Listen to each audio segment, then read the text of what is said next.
Mike and Mary B just showed I up. saw. More. You know, so we're going to go ahead and get started. Hi, everybody. Sure I'm visible on there. We're trying to live stream at the same time, so those who are not comfortable coming out still have the option to attend a meeting. Welcome to our first live meeting in 15 months. So pumped. We have great speakers for you tonight. Our state representative Lindsay LaPointe is here to give us a legislative update. And we're going to hear from JPF Director and neighbor Mark Hansen, who's going to bring us up to speed on the new Jefferson Park Pickleball and Tennis Community Club. Okay. The other fun thing about tonight is what you didn't see on the Zoom is I have crazy notes. So please be patient with me. I want to make sure I cover everything. I want to start out with a couple thank yous. I want to thank Nancy and the Windsor Tavern for welcoming us back to our summer home. I'd like to say congratulations to Merrill Miller for the successful launch of the Jefferson Park Sunday Market at the Irish American Heritage Center last week. And that's also a way to lead into a shameless plug. We need volunteers. So if you check out the Jefferson Park Sunday Market .com or go on their Facebook page or even on the JPF group page in the announcements, there are links to the Sign Up Genius. It's like 2-hour shifts. You can come out and help us keep this really low cost for vendors. JPF is a proud sponsor. I think we're sponsoring both of the markets that are occurring in July. And I encourage you to go shop and give our vendors some love. They need it after this year.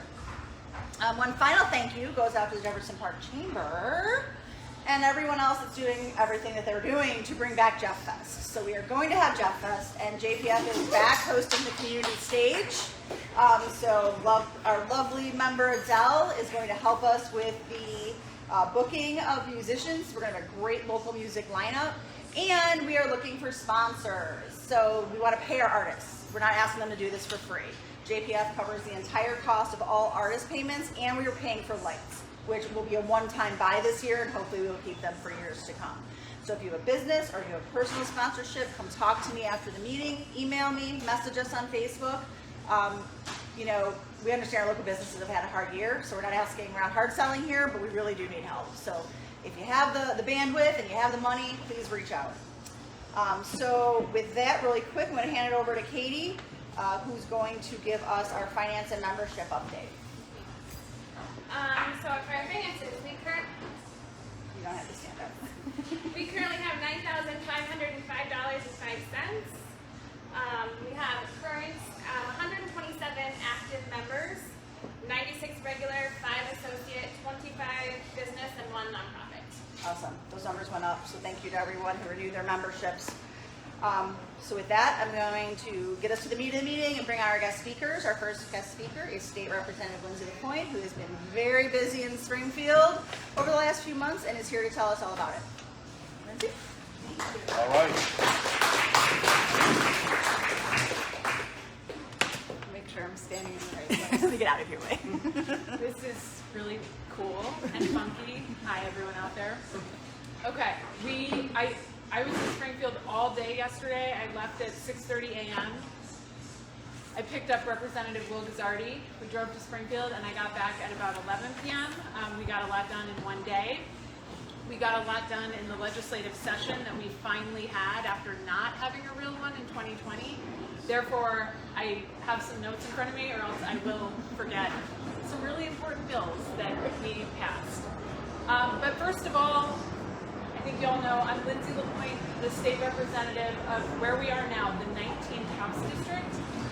And that covers the far northwest side of Chicago. It also covers a few of the suburbs, like half of Harwood Heights, half of Norridge, a little bit of Elmwood Park, and a little bit of River Grove.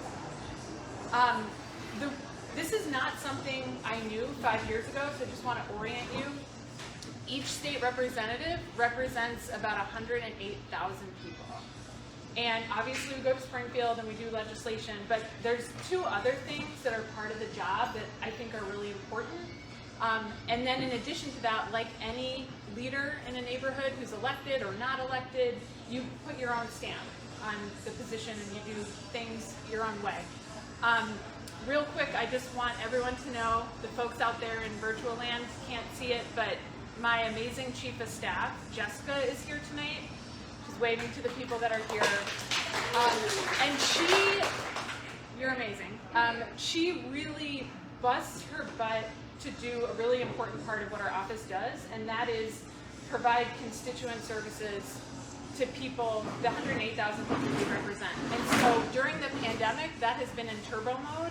And if I have learned anything in the pandemic about our area, it's that there's a lot of need. I think people sometimes think about the far northwest side as like solidly middle class, not a lot of needs. Not exactly true. There are a lot of needs before the pandemic, after the pandemic, and what you need to know, and please let other people know, is if you hit any barriers in state government, and that might be navigating the unemployment system, which frankly has been dysfunctional, or it might be you need that document from public health, you need a duplicate death certificate, and for some reason you are hitting a barrier, call us, because we can help you navigate that, and if we can't do it, we will point you in the right direction. And then the other thing we do is we do community events. Lately they've been virtual, and the way that we do that in our office, and we do a lot of partnering with Senator Rob Martwick, is we treat it as an opportunity to get out there and educate, but also listen at the same time. So one of the favorite events we did back in January 2020 was on mental health, and it was our ability to listen to how people are experiencing mental health on the ground, but then also feedback. Here's what we are doing and can do in Springfield to make sure that people have more access to comprehensive mental health. So if you have ideas on what we should be doing related to events, call us. We get calls a lot, and people are very creative, and we are game to do it. Where we are in the legislative process, in a normal world, we would be in Springfield from January to the end of May, and then we wouldn't go back until November for what we call veto session. So the bulk of our work should happen January through May. None of that really happened in 2020. Finally, we were a little delayed this year because we did remote virtual committee work in March, so we were a little delayed, but when we got back, we just hit the ground running, and so that we're kind of just wrapped up. Sometimes there's always something that can change, and that's why I spent all day yesterday in Springfield. We were behind on some things. The new Speaker of the House called us back, and we went. One other orientation thing that is really important that I want everyone to know, and that is Springfield is changing. When I go around and talk to people, a lot of people just think it's the same people that have been there for 30 years. And I know why they think that, because there are a few people that have been there for 30 years. But really, the makeup of the Senate and the House is getting a lot younger. I kind of am the emblem of that. I'm going to be 40 in November, and I look like I'm 26, and that's fine. Half of all the Democrats in the House have been there for less than 5 years. So I want you to know that too, because trust in government and politics doesn't exist. We struggle with that, and we want to get out the message that this is an evolving thing.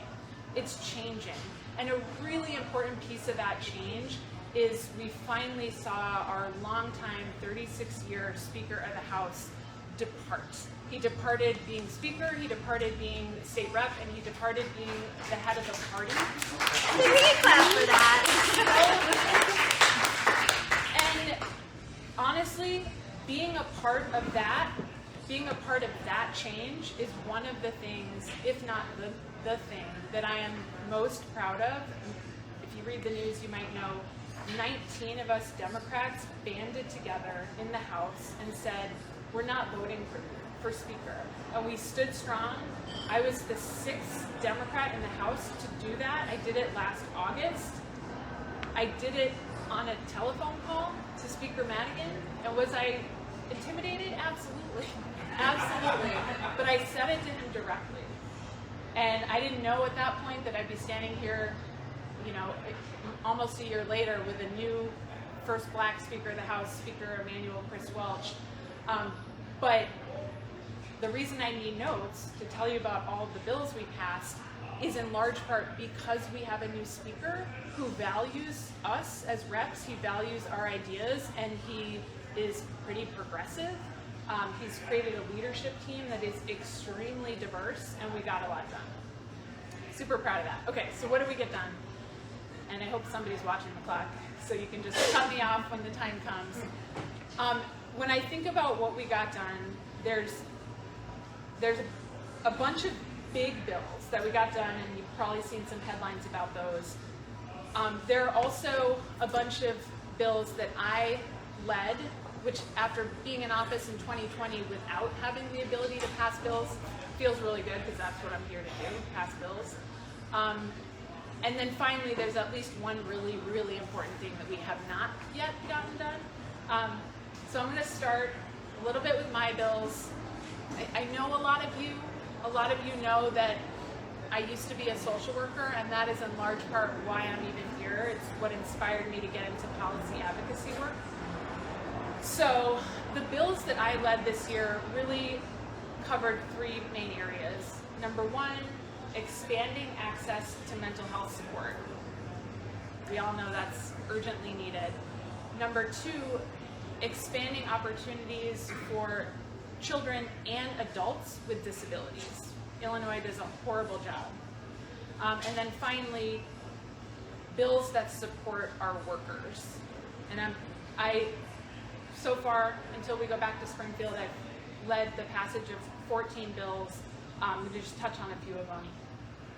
We expanded the support that our schools have to give our young people related to suicide prevention.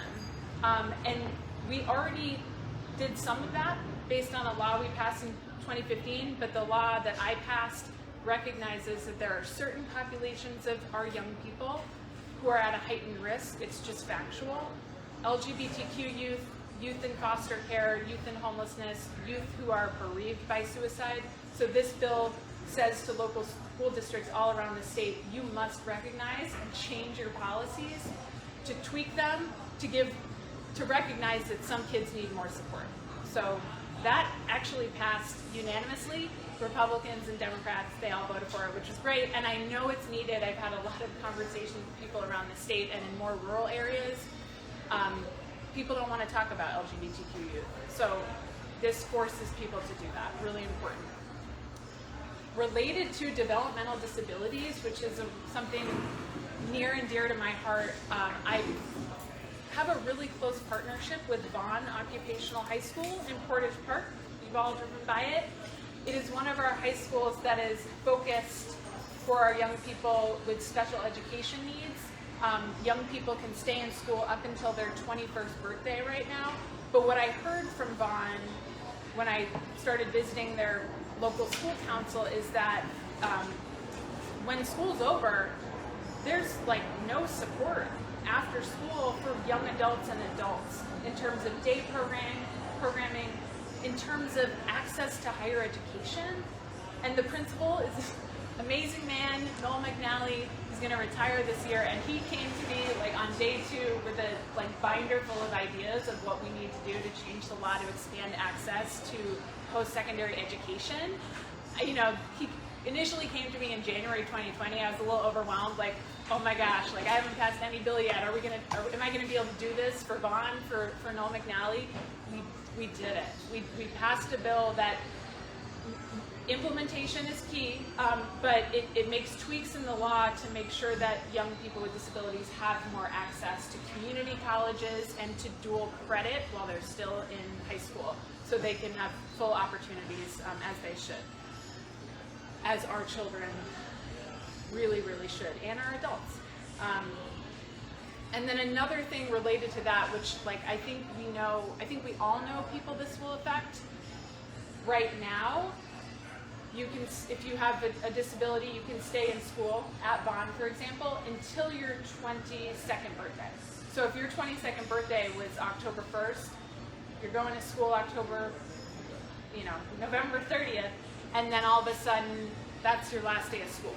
Your classmates keep going, you have to go. And think about how heartbreaking that would be for a young person so for a long time, we've been trying to change the law so people could stay in school after they turn 22, at least through the end of the school year, and we finally did it. And that, like, to do it in this pandemic year is so critical. So I'm incredibly proud of that. And then I'll touch on one bill related to workers that I'm really proud of. It's a pension bill, which, like, I never thought I would pass a pension bill. That's Senator Martwick's specialty. Was I intimidated? Absolutely. But we did it. We passed a bill to allow for public school teachers in Chicago who happen to work at one of 9 contract schools that contract with the Chicago Public Schools. There's only 9 of them. Right now, those teachers have no ability to access the Chicago teacher pension system. And we don't think that's fair. Charter school teachers can access the pension system. Neighborhood school teachers can. It's actually not a big financial hit because it's a small number of teachers, and they're all going to, not all, most of them should be in the less generous Tier 2 pension system. We passed that bill. I can't wait to go visit the schools to meet the teachers whose lives this will change. So those are a little bit about the bills that I was so lucky to lead.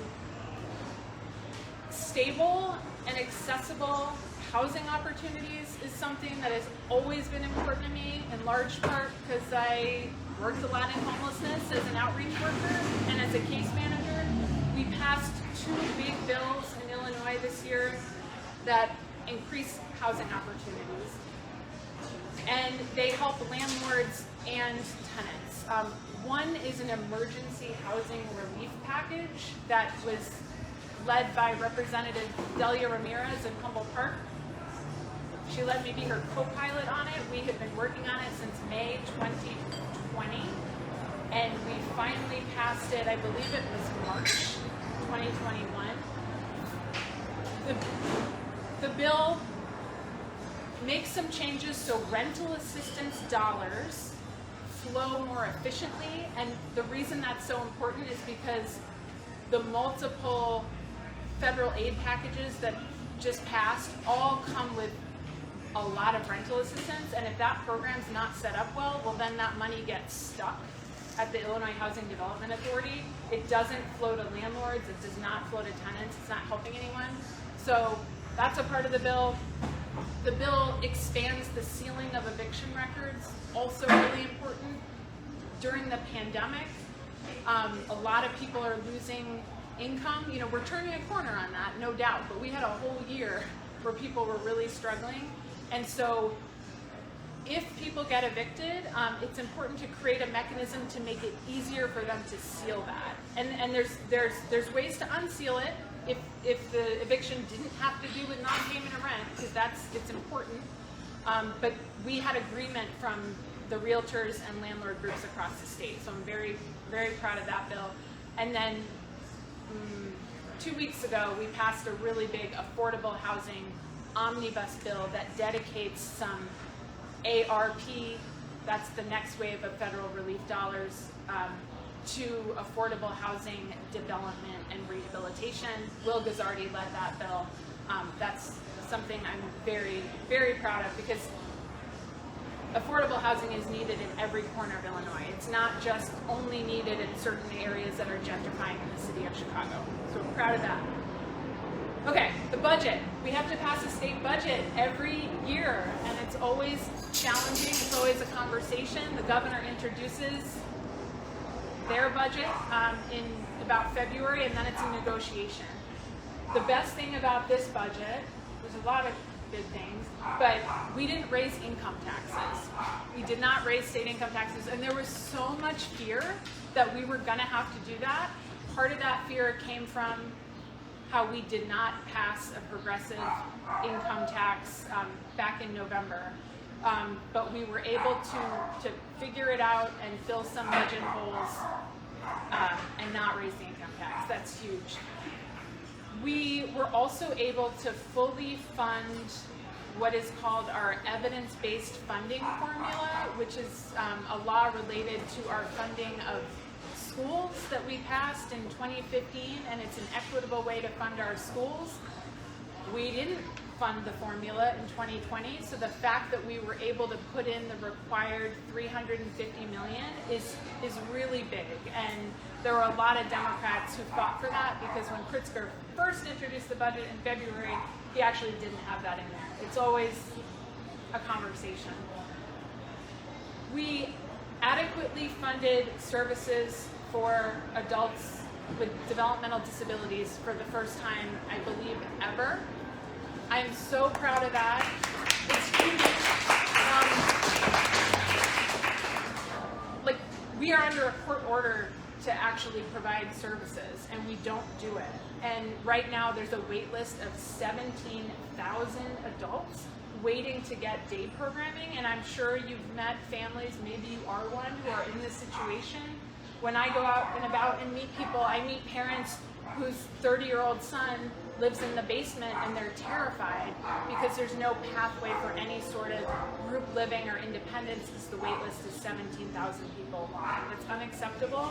It wasn't in the budget even on the last day, but some of us, we happen to be all women, we banded together and demanded it. We demanded it of our own budget leadership of Democrats and said, like, we have to fund this. We know exactly what we need to do. And in that day, we were able to negotiate $50 million more to cover that. And then finally, one more thing about the budget that's something I'm really proud of. We put in a good amount of money for supportive housing. And we matched the requests that all the housing providers around the state asked for. Why that's extra important and why I want to share it with this group is because I know that people in this room care about and have worked on homelessness issues, including the working group.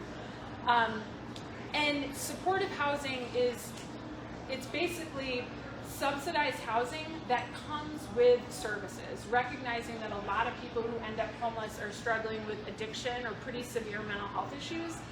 And even if we had a shelter here, which of course we don't, to expect somebody to achieve housing stability because, there's a shelter, you're all good.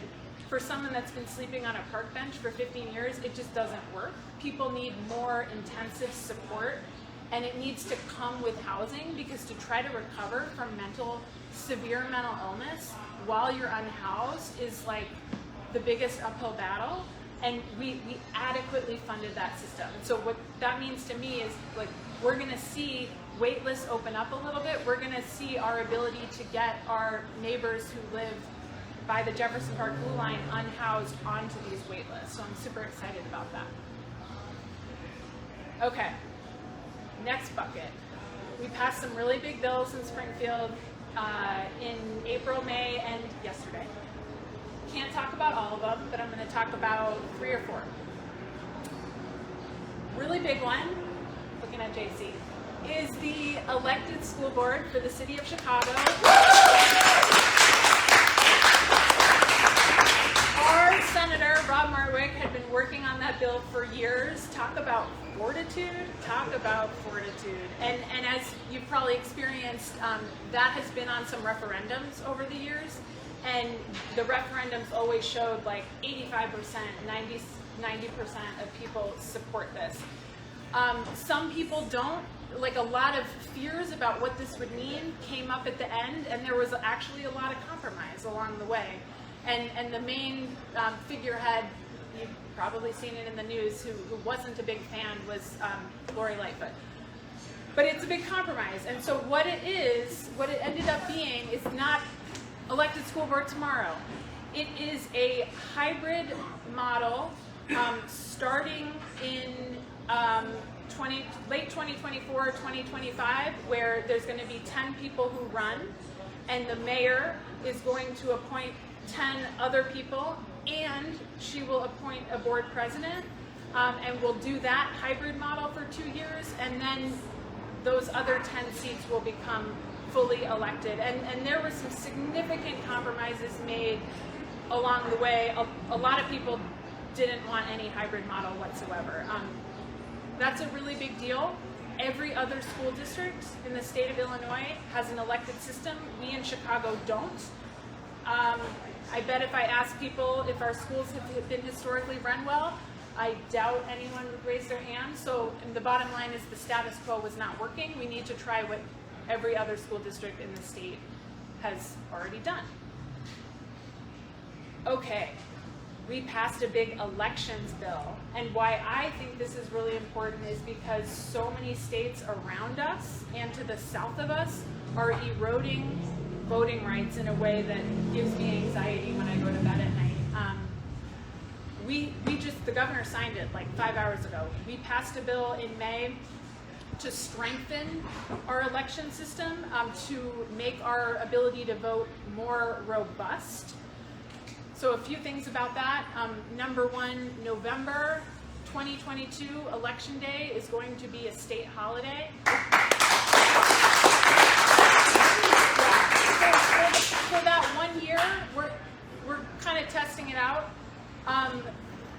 We did some 1 year changes during the pandemic related to vote by mail, and we are enhancing that and making it more permanent. So what we're going to see here in the neighborhood is we're going to see some more of those super voting sites that have longer hours to make sure everyone can exercise their constitutional right to vote. The other really big thing that'll affect us all is that, this is kind of mind-blowing, the whole primary, just in 2022, is moving. Normally, we would have our primary day in mid-March 2022, and then of course the general would be in November. The primary in March is moving to June 28th, 2022. Wow. So everything is shifting here. And I'll be happy to take the questions, at the end to try to explain kind of the whys of certain things. Enhancing the right to vote while other states are actively eroding. That's awesome. I have a question. Can people go from jail now? Yes, actually. Hell yeah! At least they look out. They look out. So, just to ask or clarified, if people who are in jail pre-trial, because as you might know, jails are different than prisons, and if not everyone, but a lot of the people in jails are being detained pre-trial, and so they have the right to vote. And so we made some changes in this bill to make sure people can actually, if they're eligible, if they are indeed there pre-trial, that they can execute their right to vote, making jails actually make that happen. Finally, we did a big ethics reform bill. And as I already touched on how we have a very low trust in government and politics.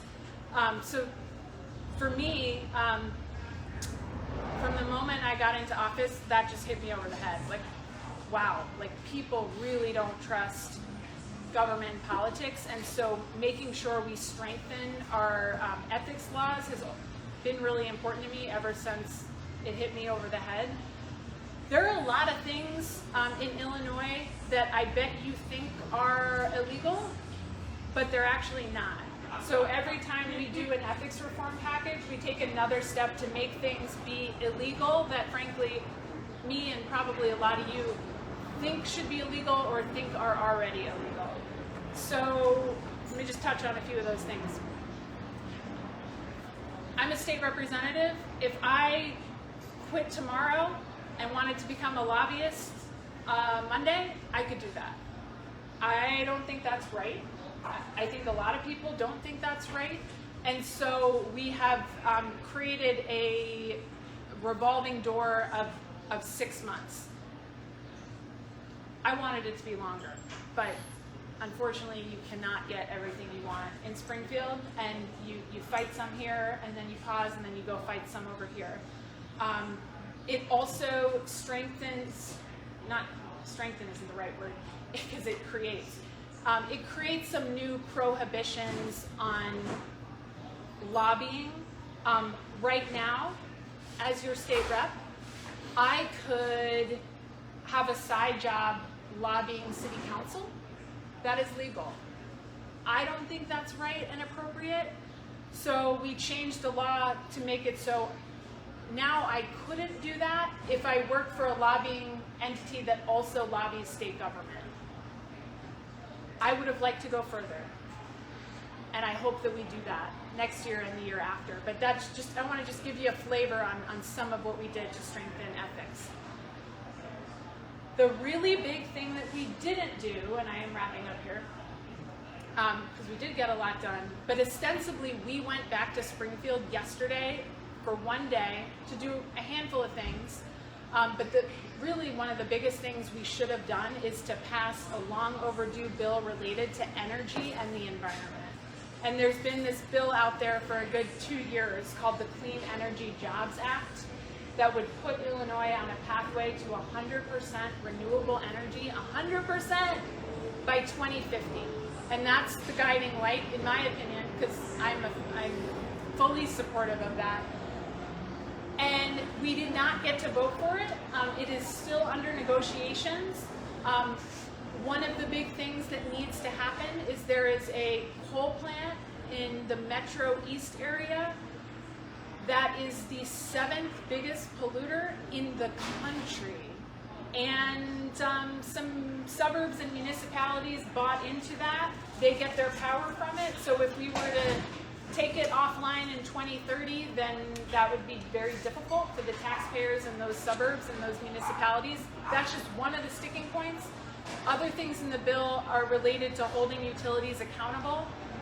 Other things are related to making sure that the green jobs we are about to put into turbo mode are accessible in an equitable way to make sure it's not just wealthy white people that get access to those jobs. So there's a lot to negotiate. I was one of 50 legislators that put out a letter probably about 3 weeks ago saying, at the end of the day, this bill has to be about climate change and holding utilities accountable and equity. And if it's not, we're not going to vote for it. It's still under negotiations. I'm confident we're going to do it. It's just a matter of when. And when I get called back to Springfield in August, which might be the case, I can't wait to get in the car and leave at 6 in the morning and go down there and take that vote. And when I think about it, and I have been thinking about it a lot, I just think, like, I think a lot of us care about the environment. We've seen documentaries, we've read articles, and it gives me heart palpitations. I might have the opportunity to take a vote. I will. I feel confident I will. To put the seventh biggest polluter, to close it, to close this coal plant, Prairie State. The fact that I might have an opportunity that I will to close that plant with a vote is like exactly why people run for office. So I'm really looking forward to that. I have a lot of confidence we're going to get there, and that in terms of that coal plant, we're trying to close it by 2035, and that is how we move Illinois to 100% renewable energy by 2050. You can't let coal plants just stay open. So we are continuing to work on that.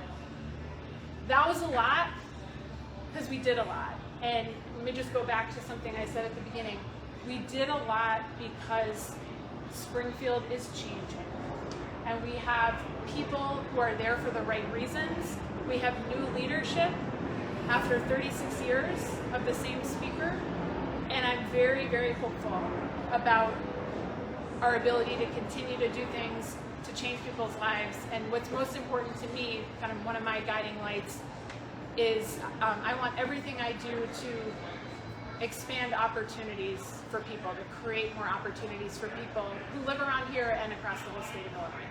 So that's my recap, my policy dump of what we just did. Thank you.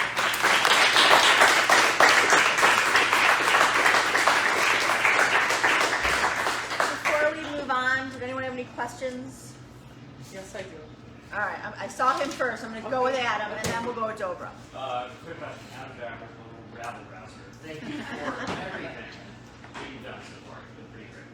One question I have specifically refers to bills and law enforcement.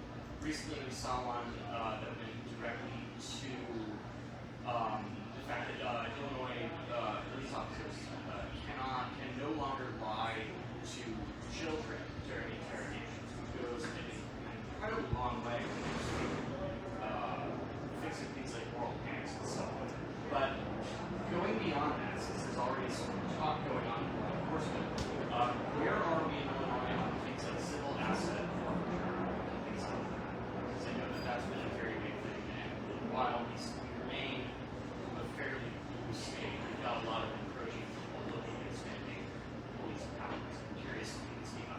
Yeah, good question. And let me just back it up a little bit and say that we did pass a law to make it illegal for law enforcement to lie to people under 18 to try to coerce them to a confession.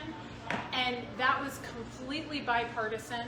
And Jim Durkin, who is the leader of the Republicans, was supportive of that bill, and he spoke on it on the floor. And I was taking notes about what he said because I was like, wow, Jim Durkin supports this. Like, we're on the same page here. So thank you for recognizing that.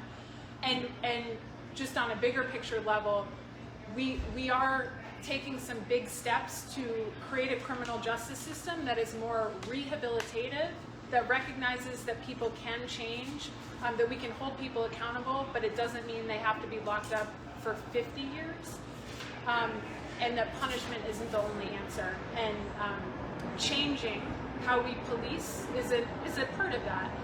So civil asset forfeiture, we actually did a big law on that before I became a representative. I want to say like 2018, and it's a very bipartisan issue because most people agree if you're accused of a crime, why should law enforcement be able to take away your car or your assets? And so we did pass a really big law, and what I don't know, and I'd be happy to circle back with you, is like, where are we with that implementation? And what we see. So if somebody has a criminal enterprise, we're okay with them keeping the money that they've made on that? Nope. That's terrible. Nope, idea. not saying Sorry. that. I'm saying what we don't like. Until you're proven guilty, I'll speak from, I didn't pass the bill, but the lens of it is if you haven't been proven guilty yet, law enforcement shouldn't be able to take away all your assets. Once you're proven guilty, that is a whole nother story. But if you're a criminal enterprise, you're going to be moving all your assets while the trial's in motion. By the time the trial's over and the judgment's rendered, you're going to be asset free. I mean, that's what criminals do for a living. But taking away people's assets, and there were a few high-profile stories about like a grandmother whose grandson was accused of something, and so they took her car. Like, to do it before somebody's proven guilty is just, I don't think that's freeze right. your assets, they don't take them away. But before we changed the law, they were taking it away, and that's You never get it back. that's why we changed the law. And this is more about, if you've got a wad of cash on you or taking the car. That was more what this is addressing, not as opposed to going through all looking for Swiss bank accounts. I mean, correct me if I'm wrong on that. Yeah, no, Yeah. you're Because right. let me tell you, the cartel is going to be moving their shit left and right and center. By the time we get to seize their assets, there'll be nothing left of it. But that's not what this bill addresses. What's going on with local law enforcement, it's not just Chicago, it's downstate, is if someone gets involved, is arrested for something, they'll take the car. They'll take the property that's associated with them when they're arrested. So there's still the ability for law enforcement to freeze assets of major players. But this is really about the mom and pop thing of people getting arrested, and law enforcement using the excuse of the arrest to supplement their own budget, which is something that's been really well documented. That I helped document at the Daily Herald many years ago. You can't take your assets. They can't take your assets. Sorry. No, that's exactly right. That was the problem. Good. That's what this is specifically addressing. Not your concern is totally valid, and I don't think that's what this is addressing. Yep. But Adam, let me circle back with you to find out exactly where we are with implementation, which is a lesson about how we pass a lot of laws and then we have to tweak them, because if they're not working as they were intended, then we need to go back and do it over. Thank you. Yeah. As far as the only reason I brought it up, as far as I know, the law that passed in, I believe it was 2018, was a bipartisan effort. A lot got cut out of it, if I remember correctly, and it's been effectively more or less nothing at this point. Which I'm not shitting on. Not this is a big part. I'm not trying to shit on it. Yeah. No. But, That's So if you get in a car accident, they if steal. but the idea would be that I would love to see what could be done next to make that, because that's a really important thing. Because, I mean, speaking to Dover's point, like, obviously there's going to be exceptions, but the fact that there are, people that will get, charged with misdemeanors and use literally everything in very well documented cases is just not, it's not feasible, it's impractical, it's also, targeted. So, yeah, that's all. Thank you. Good question. Dober, did you have another question though? You know what? I'm just trying to understand that. I didn't even realize that there's such a law in place. So if you get into a car accident, let's say, or then the police can come in and seize your car and Yes. seize your house and seize your bank account Yeah, and I'll tell you all without a judgment. Yes. If they were to suspect you of being, if you had drugs on you, of being a drug dealer or something, You have money on cash, and even if you ended up getting totally exonerated of those charges, Yeah, they'll people never aren't get getting their money back. If they can sit there and say that there's a suspicion of you going to use those assets in a crime either now or in the future, they can seize it. So there was a famous case of somebody with money that they were traveling to the airport or something, and the money was seized because they said, well, it's unreasonable that you would have this amount of money on you, amount of cash on you. You're probably going to use it for some illegal purposes, and it wasn't about that at all. But they took it and he never got it back. He had to sue and spend it when he get it. And coincidentally, statistically, this also affects people of color far more often than this old white guy. Yeah. And So, those departments get the money. It doesn't go to a victim fund or anything else. It goes, in many cases, that money goes directly to the departments, and they buy things for the greater good. That's the police. The greater good meaning that really nice car that the police see. Just to little color on it too, like, I mean, this could be a situation where, like, if my kid used my car to commit a crime, the police could keep my car, and I can't get to work until whenever, on top of that, and this is a situation that actually happened to me back in, I don't know, 2005 or something, like, I got pulled over, I was driving a system license for an old ticket that I had paid, like, the year before that. And my car got impounded, and over the course of 5 days, the impound fees exceeded my rent. And so I had to make a choice. I could pay my rent, or I could get my car out of pocket. And I chose to pay my rent. And I had just paid that car off, so I lost a 1993 Buick Regal because I couldn't pay impound fees to get it back. Did you ever get your car back? Somebody borrowed something No, I from never you, got the car why back. you are Good responsible. question. I will definitely circle back. And I Wow, love that that is we have crazy. like the fact that we know the answers in this room is just indicative of how awesome this community It's is. endemic. It's Hey, very run for office. You know what? So I had a question. No, so we need to report. Yeah. There was somebody else before me. though. Dobra. No, Oh, I okay. had my question answered. So, in terms of the budget this year seems to be in good shape. In terms of future budgets, I was wondering if you talk a little bit about what are the prospects for those, because I've heard that people are saying that, one of the reasons we're down, we're paying off our bills in like in a timely manner and Yeah. we didn't budget because of a lot of federal money. But I'm wondering in the future, what's the outlook for Yeah. budgets? That's a good question because everyone knows we really struggle with financial stability in Illinois. One of the factors in our budget that has kind of made things a little bit easier in unexpected ways this year and last year too is like revenues have actually increased, and part of that now, some of it's logical because consumer spending like actually hasn't been low. There's just been certain industries that have been devastated, but like things like Lumber, home repair, home yeah, construction. yeah, absolutely. And grocery stores and Amazon revenues are really high. So that's a big factor. And another factor and sorry, this is going to get a little wonky for a minute, but in this budget negotiation, we talked a lot about what some of us call closing corporate loopholes and what other people call raising taxes on businesses. And there were about 10 options to do those things. I'll just say those things. To do those things that Governor Pritzker put on the table in February.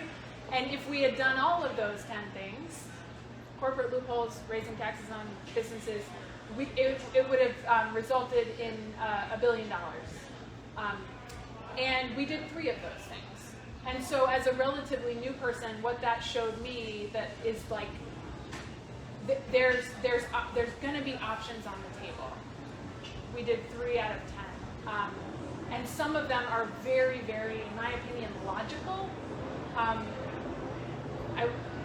There's something called the retailer's discount, and we were going to cap it at $1,000. And the retailer's discount was put in place because historically it's complex for businesses that are classified as retailers to collect the right amount of tax, but now it's all automated, so why do we still have a retailer's discount? Maybe we should cap it at $1,000. We didn't do that, but my point to you is that there are options on the table. And I learn more about those options every day, and every new year when we negotiate a new budget. All right, anyone else? I did have a question.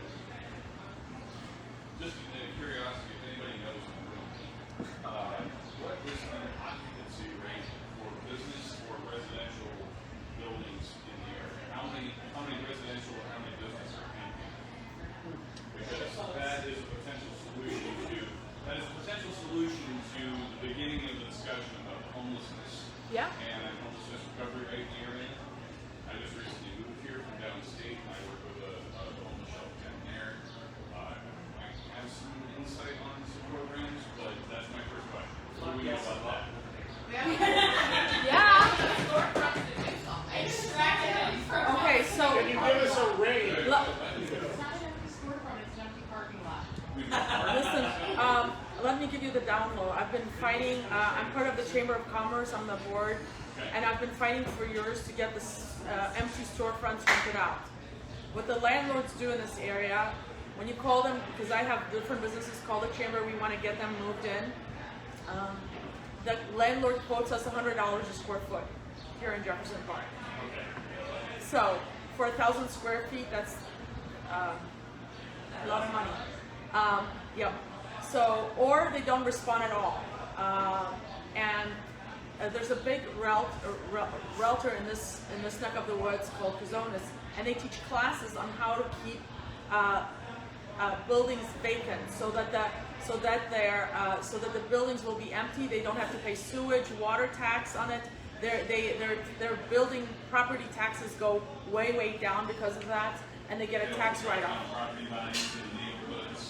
So I'm on a committee right now for the entire city, because I started a real shit fest back a couple of years with the last city treasurer. I said we're losing millions and millions of dollars by keeping all these buildings empty. It's a purposeful method of keeping things on the books, but getting a tax write-off. So one thing I can interject, because he reminded me walking in, Sam, and I think a couple other people in this room, we have a database of all the properties in this neighborhood that are currently empty, who owns them, and some other details in there. I wish I could take credit for that. Downstate, we have lots of empty big boxes in malls and stuff like that. But up here, real estate is much more of a premium. It sure is. It But is. I guess it's more valuable to keep it empty and It is. some kind of a legislative. So actually we're tool doing around that. it. Actually, me and Senator Mark worked on it a couple of years ago. We tried to pass the bill for it, but the Cook County Assessor's Office put a kibosh on it because they didn't want to do the reform. Right now we have a huge committee with a Small Business Advocacy Council and a different community groups, because we all don't want empty storefronts. It's bad for the neighborhood. It's just that was two or 3 years ago we tried to get this passed. Old assessor.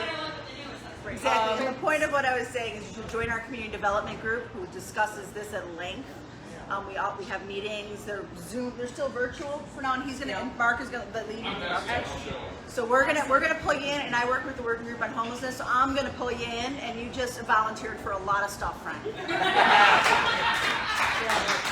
But you know what? Just shoot me an email. Shoot me an email because there's a lot of groups in there that also work on homelessness issue citywide. But we're trying to pass legislature this year in the city, in the county, and statewide to get the landlords, the realty groups, and the community organizations all on one page to come up with something that's doable, that everybody will agree, compromised. You know, it's back and forth. Question: is there a way to negate the financial benefit by imposing a fee or a fine for blocking economic infill of the area? That's what we're trying to pass. Yeah, maybe. But I do want to say I think the bill that you're talking about, Dobra, is the about vacancy fraud, where landlords were committing. That's one of them. Right, and Martwick, when he was a rep, he did, sounds like worked with you, filed a bill to address that. What he learned through that process, and I know he shared that, this is something people always ask about, I love it. What he learned through that process is the fix for that issue is actually not a state legislative fix. It's something that the current new Cook County assessor can do, and we've had some conversations with Fritz Katie's office about what they're doing now to basically make landlords show that they're trying to get tenants to cut down on that fraud. So the fix is more at the county level. But your point is well taken. There's like a suite of things that could be done to. Trust me, I had a lot of angry attorneys calling me because Mark would name me in the bill, and I had a lot of people screaming and calling the bakery and saying, "Are you Dobra Berlinski?" I'm like, "Yes." "What the hell are you doing?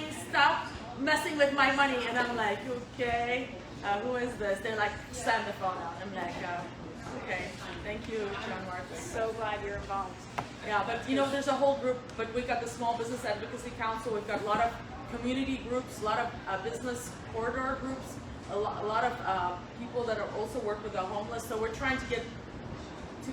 I want it to be and realtor groups and landlord groups. So we want to have like a win-win situation. So we don't get a bunch of pissed off, people. But we want to have a consensus and come to some sort of agreement that we can pass it county and citywide. I think that's mostly affected by that, because if we get that going, then it's going to close a lot of the loopholes that people are abusing to the max.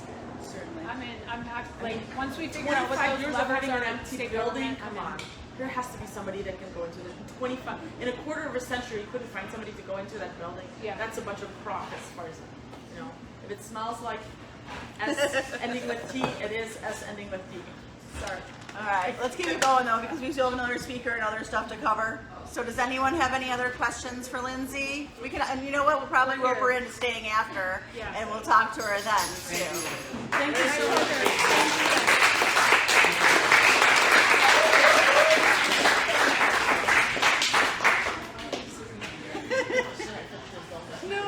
All right, so guys, I'm gonna, and I forgot too, something that I should have probably said at the beginning, because I don't really know all you. I'm Maggie Daly Skogsbakken. I'm the president of Jefferson Park Forward. So, bad communication skills from someone who's supposed to be able to do that for a living. And it's her first meeting. It is my first live meeting. Brian didn't come because he was going to be embarrassed about how much better I do it. So, I'm kidding. He's on vacation.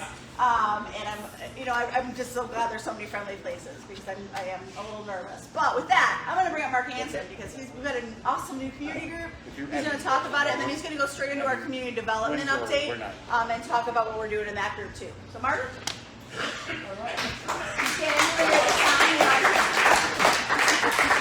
This will be real quick. I'm honored to follow Representative Lindsay LaPointe. It's a dramatic shift. We're going from the legislative to the recreational. But a court's involved. Court's involved. But not that kind. We're talking about pickleball and tennis. We have a new club. Any people out there been playing with us? Pickleball? Yeah. Oh, we got I've been there. We got Well, we're playing pickleball and tennis at Jefferson Memorial Park on Wednesdays. What is pickleball? And the question was, who's been doing it already? Who's been doing The it question was, who's been doing it already? I don't know what pickleball is. You called me out. It was the plant. I knew some people have been doing it. It was just a ploy to get people to cheer. I'm sorry. It's been exposed. It's been exposed. Start over. Can we edit this? Yes, I will. So anyway, you're welcome to come out with us. You're all welcome to come out Wednesday night, Jefferson Park, 7 p.m. till dark. You have to explain pickleball. When you come, we'll teach you all the rules. Well, there's a couple people that don't know what it is. I'm good. It's like mini tennis. You have a little paddle and a wiffle ball, and it's within a tennis court, but it's smaller and slower and more chill. Table tennis or ping pong and tennis. Yeah. So it's oversized ping pong paddle with a larger ball. You play it on a short net, but on a badminton-sized court. So the running is really not that bad. I still have a legit football back. Nice. Sure. I mean, It's a disadvantage, but yeah. I don't want you on my team. I'll be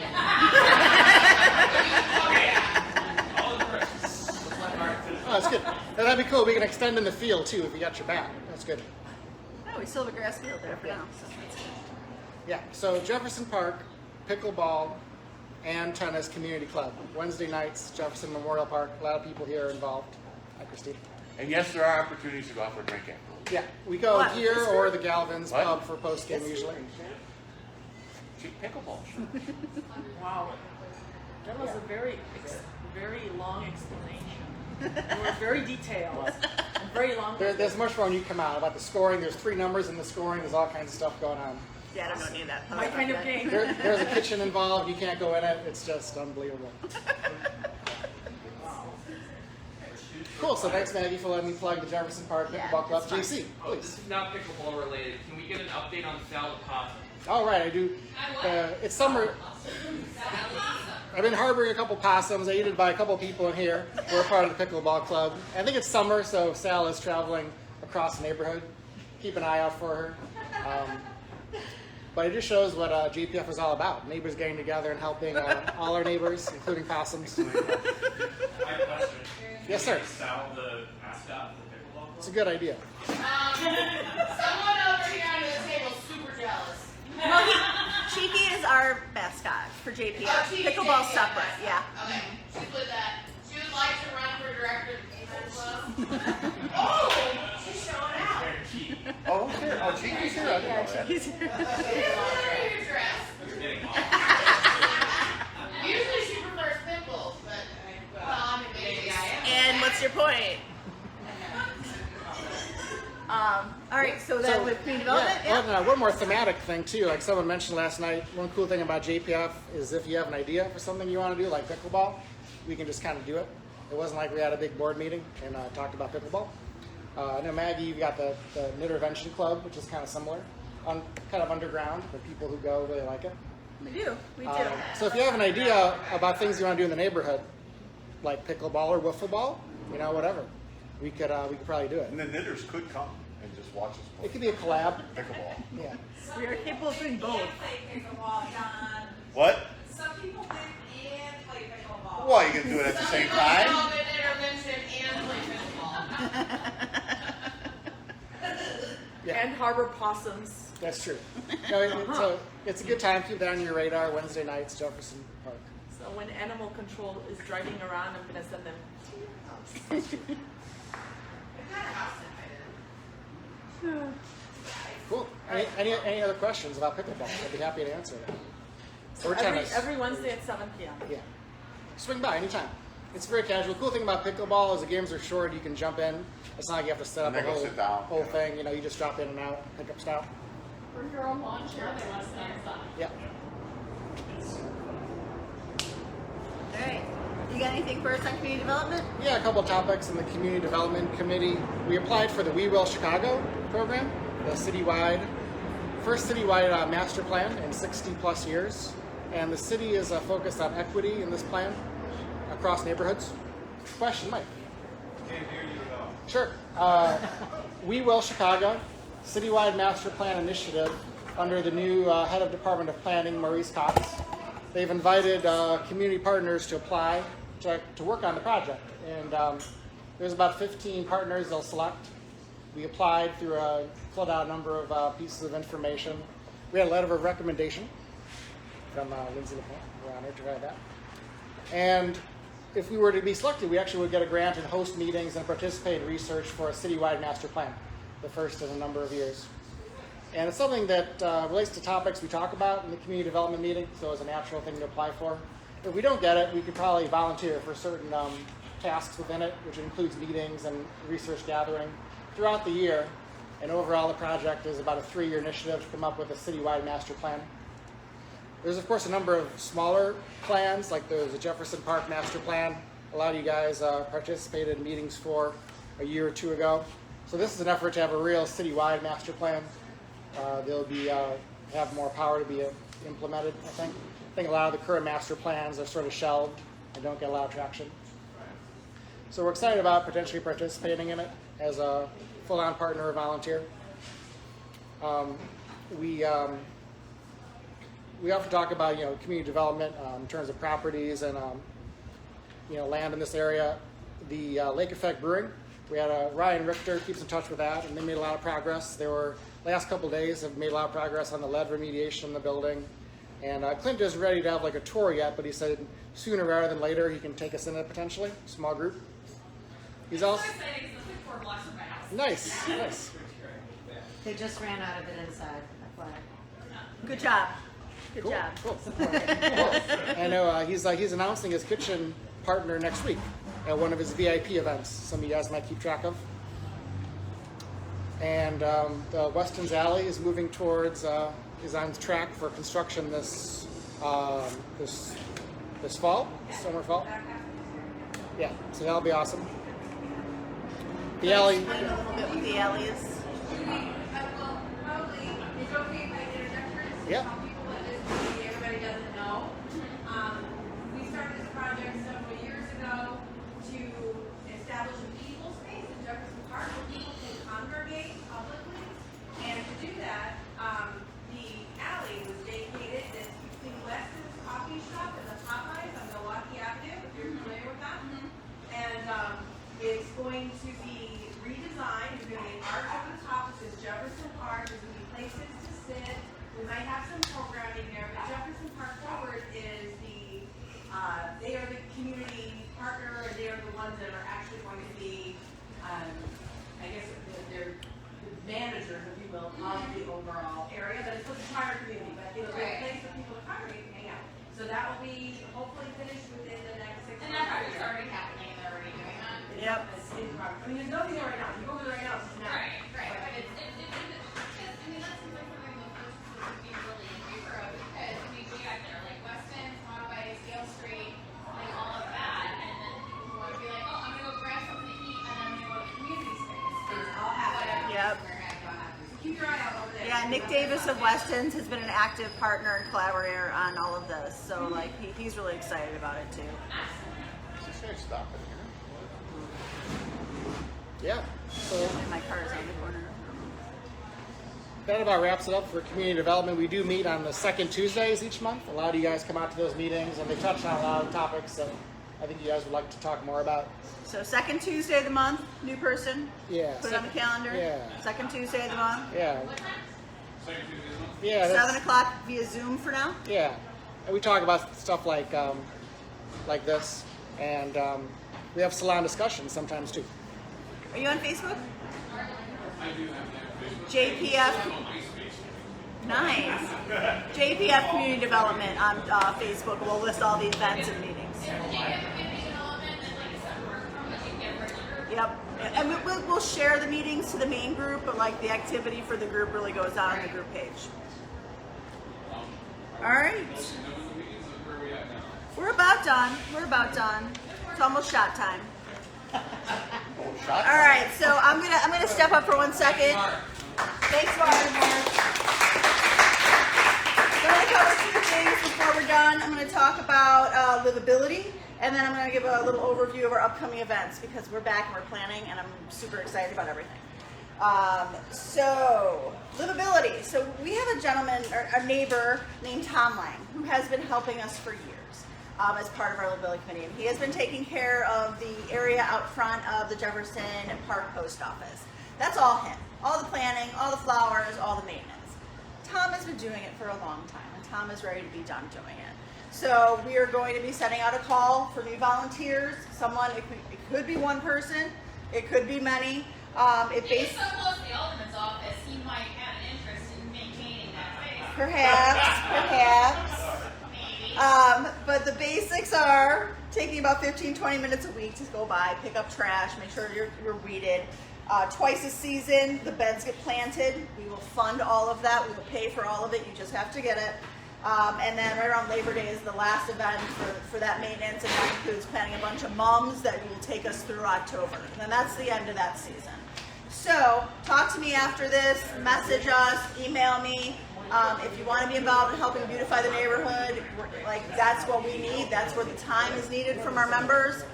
So please do join us if you Can we can. not do it on Saturday morning? You can do it whenever you want, Dobra. I think when I'm picking up garbage, people are like, why are you picking Well, up we do garbage? a couple Like, of cleanups in coordination with others, but this On the is a streets. standalone kind of position that works either alone or with a couple other people, and it's just maintenance throughout the season. I have an update for you on that. Sure. So Marie and I actually popped over there yesterday, like while we were pickleballing, we went over and pulled some of the grass. We're gonna engage Tom not to do any more work, but we think that Marie and I both been looking at it, think that a lot of the plants that are minus the tall grass and the thistle, we think a lot of plants are intentional, but maybe they've just spread so much that we need to pull that back. So we're probably gonna make coordination. Yeah, Tom absolutely offered to like help transition, show you what was original. Yep. Pull it back and then to help plan that going Yeah, forward. for sure. Yeah, and Tom was on And board I with doing all that. learned a couple people to walk down the block with me to help. I like your tactics, and I appreciate you. All right, so last thing, I think. I'm going to go through some upcoming events. This is all going to be on the Facebook page. You'll get an email about all of it. But we hope you'll join us for all of these awesome in-person events, including the JPF Walk on the Ooh, can I 26th. get I'm up going to and pass talk? over to Don Oh, to talk okay. about this. Make sure yes, I'm on camera. A week from Saturday is our next JPF walk. It's going to be a good time. We're going to meet at Weston's, and we're going to walk straight down Milwaukee Avenue. You go through Avondale, Logan Square, Wicker Park, River West. We're going to go all the way downtown. Probably find a place to drink, have some refreshment, and then probably you can take the blue line back. I like taking the 56 bus back. It's more relaxing, and you get to see more. But weather's actually looking pretty good. I know the walk we had in May, we had some rain, and we had to abort Clyburn, our Clyburn walk at North Avenue instead of going all the way down to Division. But these walks are a great time, so I suggest coming. I'll probably be posting the date for the July walk soon. I already have a destination in mind. So, but just keep an eye on the Facebook page, and if you're interested in next Saturday's walk, please come. 9:30, and we're actually going to try to leave at 9:30 at Weston's. And so that means if you're going to have a couple beers or coffee or a burrito, breakfast burrito, maybe try to get there 9:15. We'll try to leave at 9:30. So this coming Saturday? No, a week from Saturday. Week from Saturday. Yeah. Next Saturday. Yeah. Yep. And those walks are typically listed and tagged in the announcement section on our group page. And I that's a good place actually to set up reference. an event too. So if you go to the events tab. Because then there's the little button that says add a calendar. Yes. Yeah. Right on. All right. What is this? So, local legend Frank Swerth asked me to pass along word Local legend? that the Jefferson Park Songwriters Meetup is back up and running. That is a group that meets at the Jefferson Park Field House on the fourth Thursday of every month, and all are welcome. The Jefferson Memorial Park Advisory Council Facebook page and web page is where you can find more details, or you can just PM one of us and we'll connect you to the info. Basically, just show up at 7 o'clock, I think, on the fourth Thursday. I think it's 7? Do you know, Susie, is it 7? Or is it 6 or 7? I think it's 7. I think it's 7 p.m. on the fourth Thursday, right? Yeah. Of the month, and join. My husband actually goes. Frank's great. There's a couple great other songwriters and musicians in our community that go, and I always get great reports of it. I can't do any of that, so I do not go, but I heard it's great. Our next JPF social event will be the Staycation Edition. Christina is planning it. Do you want to talk about it, or do you want me to go? I can talk about it. Go for it, please. I would love help with any of our events.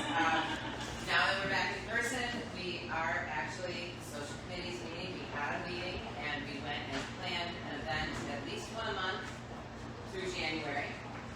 And so you can see the sheet up here, please take one. It not only has the walks on it, it has our general meeting on it, and it has any social events that we have planned. So for July, we're doing a JPF Friday's Staycation Edition on July 2nd at Weston's. They're going to stay open late for us. We're also doing Friday, July 31st, JPF Friday's Jeff Fest Edition. Cool. Wear your Jeff Fest gear, meet us at the community station. There will be events for each one of these items, so you can see who's coming, you can share it with friends, and if you need to buy merchandise, contact someone on the board. We can get some shirts or something for you. That dovetails into August, all based around the community stage for Jeff Fest. We're hoping everybody comes out and enjoys local music all day Saturday, August 1st. In August, we're planning a kid-friendly back-to-school brunch. The idea being, some of the stuff I can't do at home all the time. So you'll be able to see this. And we've got a wine tasting event in September we're going to do. Is that the kid-friendly event? No, that's the back to school brunch. It's the kid-friendly event. There's a wine tasting in September. We're getting planned. More JPF walks. Never forget our general meeting. October, we're looking at, and I would love people to help me plan this, some sort of costume, cocktails, progressive something for adults. I'm just saying, I want to wear my Princess Leia costume. I'm sure other people would like to wear their costumes. We all need to do that. So we're looking for help. Contact the social page. Okay, contact the social committee group. We'll get you looped in for sure. And then our home brewers contest is going to be back in November. I know. Who's excited? If anyone needs growlers, please hit me up because Buy Nothing did not come through to get them out of my house. Okay, cool. So December we usually take off because everybody's very busy. But we're even planning to our holiday party in January. So if you want to be involved with the planning, and if you can help with one event, if you can help with one thing for an event, we appreciate your time and your effort. So just contact the social page. We'll get you looped in, and whatever you can do, you can do. All right, I got a couple more things, and then we can wrap it up, guys. I know you've been super patient, and sorry, people online, that I didn't figure out to turn that toward people before. All right, so on June 28th from 5 to 8 p.m., neighbor Patty Vasquez is coordinating a cleanup on Milwaukee Avenue under the viaduct. Just show up, 5 p.m. to 8 p.m., June 28th, by the Milwaukee Avenue Viaduct. JPF is also pleased that we are going to sponsor another movie in the park at Jeff Park. Those are back again this year. We have not picked our movie yet. I wanted Top Gun, but we can't have it. I'm really sad. Talk to me, Goose. I know, it was so great. There's a list. I'll share, maybe I'll do a poll on the page and let people pick. Y'all, it's got to be kind of family friendly, but not like super family friendly. It's fine if it's PG or whatever. But Top Gun would have been great, but they have this weird rule that you cannot have an open theater within 10 miles of the site that you're broadcasting. And we're in the middle of Chicago. There's a theater that's open now. So we'll find something good too. And then finally, we're starting to plan for some fall programming that's a little bit outside of our social programming. We're going to do some civic programming, and it will start off sometime this fall, August or September, with the Northwest Chicago Historical Society sharing a presentation for us on that they produced last July in their newsletter about segregation on the Northwest side. So it takes a really hyper-focused local look at some of the stuff that led us to where we are today. And we'll have a discussion after the presentation as well. So cheers to Susie and the Northwest Chicago Historical Society. And that's it. That's all my notes say. So is there any other business for the good of the club? Sure. Oh, I'm going to stop the Facebook Live, close the meeting. Everyone Everyone enjoy, stick around for social hour, and thanks for making this super easy for me. Thank you.